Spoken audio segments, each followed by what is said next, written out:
নমস্কাৰ আৰু সকলোকে জয় মাছি। আমি ঈশ্বৰৰ বাক্য পাঠ কৰিম। মাৰ্ক 10 অধ্যায় 43 পৰা 44 পদ। ইয়াত লিখা আছে, কিন্তু তোমালোকৰ মাজত তেনে নহয়। তোমালোকৰ মাজত যিকোনোৱে মহান হ'বলৈ ইচ্ছা কৰে তেওঁ তোমালোকৰ পৰিচাৰক হ'ব, আৰু তোমালোকৰ মাজত যিকোনোৱে শ্ৰেষ্ঠ হ'বলৈ ইচ্ছা কৰে তেওঁ সকলোৰে দাস হ'ব। কিয়নো মানুহৰ পুত্ৰ সেৱা শুশ্ৰূষা পাবলৈ নহয়, কিন্তু সেৱা শুশ্ৰূষা কৰিবলৈ আৰু অনেকৰ মুক্তিৰ মূল্যৰ অৰ্থে নিজৰ প্ৰাণ দিবলৈ আহিল। আমি ইয়াতে দেখিবলৈ পালোঁ, প্ৰভু যীশুখ্ৰীষ্ট একচুৱেলি শুশ্ৰূষা পাবলৈ, সন্মান পাবলৈ বা অন্য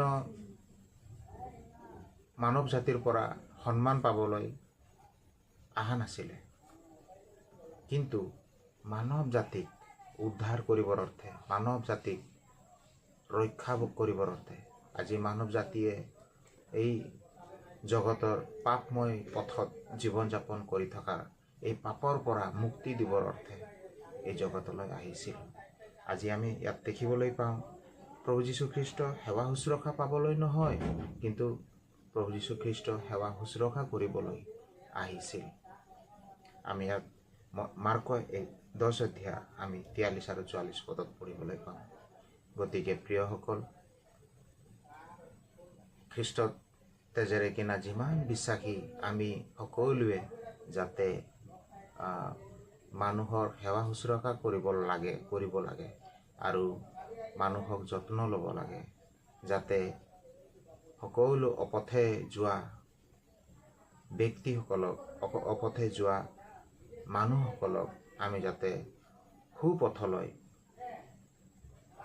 প্ৰভুৰ পথলৈ যাতে ঘূৰাই আনিব পাৰোঁ, এইটোৱে ঈশ্বৰে, প্ৰভু যীশুৱে আমাক কামনা কৰি আছে।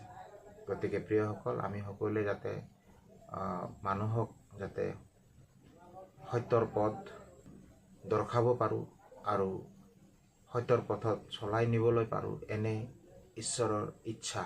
আৰু এই ইচ্ছা সকলো বিশ্বাসীসকলে যাতে সম্পূৰ্ণভাৱে আগুৱাই লৈ যাব পাৰে, এই কামনাৰে এই পবিত্ৰ বাক্য আমালৈ প্ৰদান কৰিলে। ধন্যবাদ।